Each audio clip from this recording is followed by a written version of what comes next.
Hello बच्चों, कैसे हो आप सभी। आशा करती हूँ आप सभी स्वस्थ होंगे। चलिए आज की वर्कशीट शुरू करते हैं बेटा। आज दिनांक है 4 अक्टूबर 2021 और डीआई द्वारा दी गई वर्कशीट नंबर 85 हम करेंगे। आज हमारे 85 वर्कशीट के दो भाग आए हैं, ए और बी।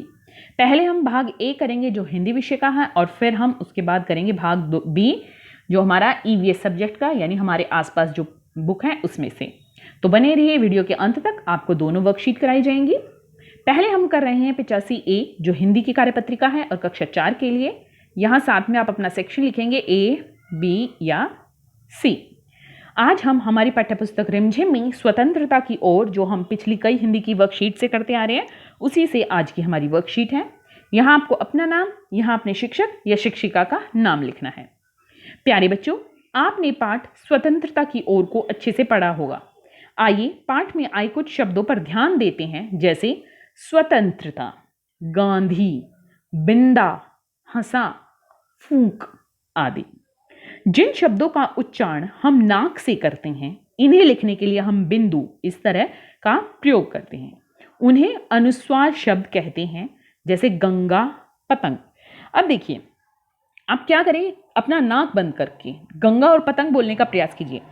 गंगा पतंग। मैं तो नहीं बोल पा रही, आप भी ट्राई कीजिए गंगा और पतंग शब्द अपनी नाक बंद करके बोलने का। तो उम्मीद है आपसे नहीं बोला जाएगा, क्योंकि जो हमारी नाक, इन शब्दों को, अनुस्वार शब्दों को बोलते समय हम अपनी नाक का ही प्रयोग करते हैं और उसी को हम बंद करके ये शब्द नहीं बोल पाएंगे। जिन शब्दों का उच्चारण नाक और मुंह दोनों से किया जाता है और इन्हें लिखने के लिए चंद्र बिंदु का प्रयोग किया जाता है उन्हें अनुनासिक शब्द कहते हैं। चांद, गांव, सांप आदि। अब इसे भी हम नाक बंद करके बोलने का प्रयास करेंगे। चांद, गांव, सांप। तो ये शब्द बोले जा रहे हैं परंतु स्पष्ट रूप से नहीं बोले जा रहे हैं, इसीलिए इनका प्रयोग नाक और मुंह दोनों से किया जाता है। इनका उच्चारण के लिए नाक और मुंह दोनों का प्रयोग किया जाता है। तो इनको हम स्पष्ट रूप से नहीं परंतु बोल पा रहे हैं और ये हमारे नाक से ही बोले जाते हैं शब्द, ठीक है, नाक के प्रयोग से ही बोले जाते हैं, इसलिए हम इनको नाक बंद करके नहीं बोल पा रहे। भाग 1, निम्नलिखित शब्दों को पहचान कर नीचे दी गई तालिका में लिखिए। देखिए, गंगा, कहां, झंडा, पसंद, धुआं, मां, स्वतंत्रता, गांधी, गांव, पंकज।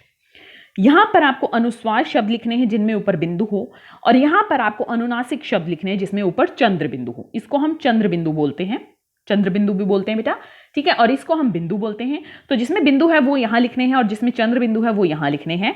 तो मैं आपको इस तरह बताती हूं। देखिए, गंगा एरो की मदद से बताती हूं, यहां झंडा, यहां झंडा, पसंद, स्वतंत्रता, पंकज। अब दूसरे रंग का इस्तेमाल हम करते हैं। यहां पर हम अनुनासिक शब्द बताएंगे कि अनुनासिक शब्द कौन कौन से हैं। कहां, धुआं, मां, गांधी, गांव। फिर से देख लेना बेटा। देखिए, गंगा, झंडा, पसंद, स्वतंत्रता और पंकज। गांव, गांधी, मां, धुआं, कहां, ये यहां पर आएंगे, ठीक है। प्रश्न 2, पाठ स्वतंत्रता की ओर में से 2 अनुस्वार और 2 अनुनासिक शब्द छांटकर लिखें। तो यहां पर ये शब्द जो है मुख्यतः इसी पाठ से लिए गए हैं। आप इनमें से छांटकर भी लिख सकते हैं, अन्यथा आप पाठ पढ़कर उनमें से भी छांटकर लिख सकते हैं। जैसे अनुस्वार शब्द जिसमें बिंदु आती है, तो कौन कौन से? स्वतंत्रता, स्वतंत्रता, और कौन कौन से हैं? यहां पर आप देखेंगे तो आपको पता चलेगा कि बिंदा,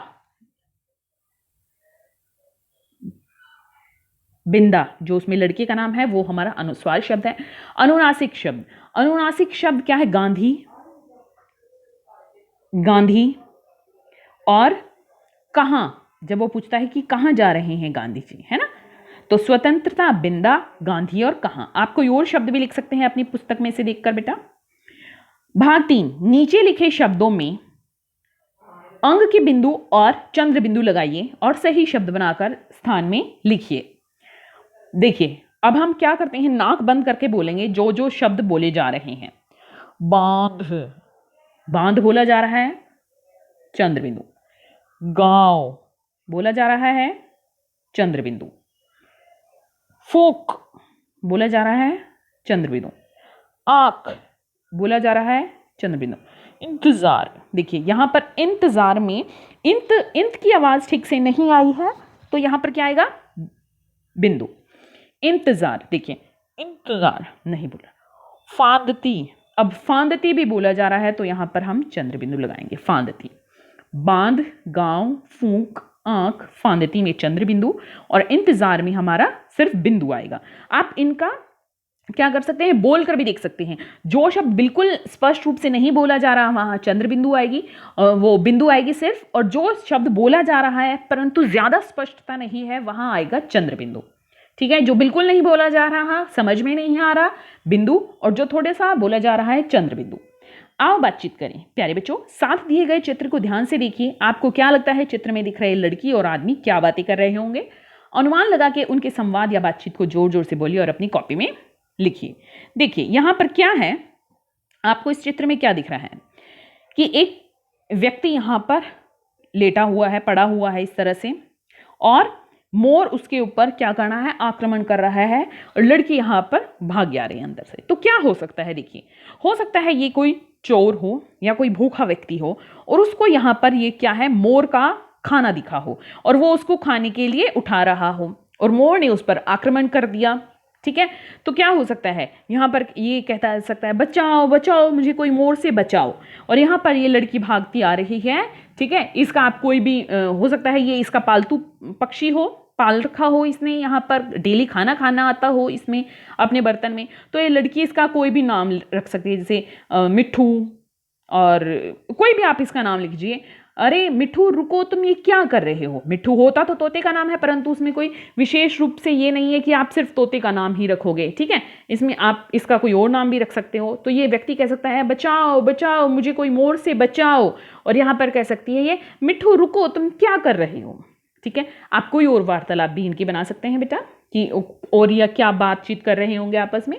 अभिभावकों के लिए सुझाव है, बच्चों से कहिए कि वे घर के ऐसे सामान की सूची बनाएं जिनके नाम में अनुस्वार और अनुनासिक शब्दों का प्रयोग होता हो, जैसे कंघी, दांत, पंखा आदि। देखिए इनको बोलकर देखते हैं, कंघी, कंघी, दांत, पंखा। देखिए ठीक है, यहां पर दांत बोला जा रहा था इसलिए इसमें अनुनासिक है।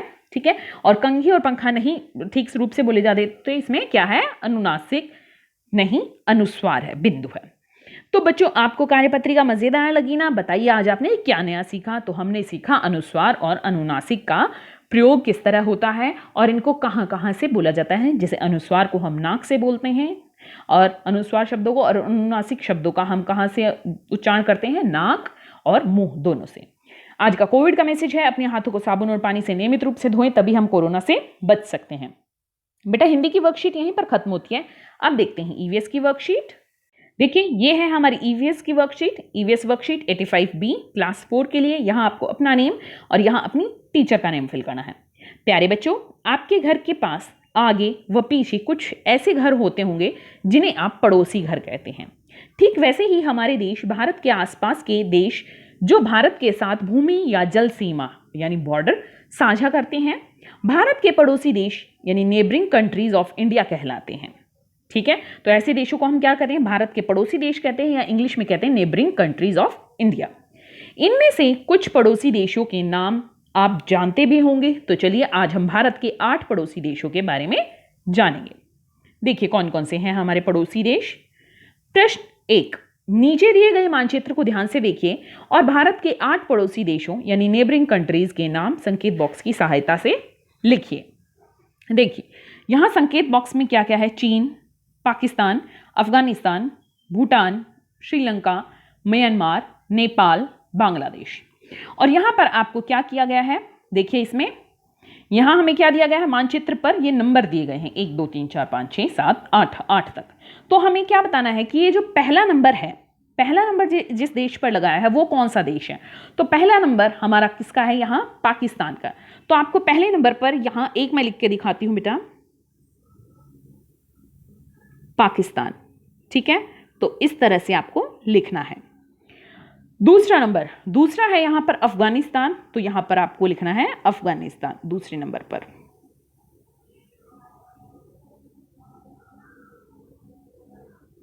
अफगानिस्तान। ठीक है, तीसरा है यहां पर, ये देखिए चीन। तीसरा कौन सा है? चीन। चौथा है यहां पर नेपाल। कौन सा है चौथा देश? यहां पर नेपाल है। इस तरह से भारत के यहां पर बिल्कुल एक लंबी सी पट्टी सी है, तो ये चौथा कौन सा है हमारा? नेपाल। पांचवा है, ये देखिए यहां पर छोटा सा देश है, ये है भूटान। पांचवा कौन सा है? भूटान। छठा यहां पर इस तरह ये देश है, यहां पर भारत के बिल्कुल यहां, तो ये कौन सा है? ये है हमारा म्यांमार, छठा देश। सातवां है ये भारत के बिल्कुल इस तरह अंदर बोल सकते हैं आप, दोनों तरफ भारत है और बीच में ये है, तो ये है हमारा बांग्लादेश, सातवां। और यहां पर नीचे ये दिखाया हुआ है, ये है हमारा आठवां, श्रीलंका।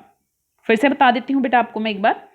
पहला है पाकिस्तान, दूसरा अफगानिस्तान, तीसरा चीन, चौथा नेपाल, पांचवा भूटान, छठा म्यांमार, सातवां बांग्लादेश और आठवां श्रीलंका।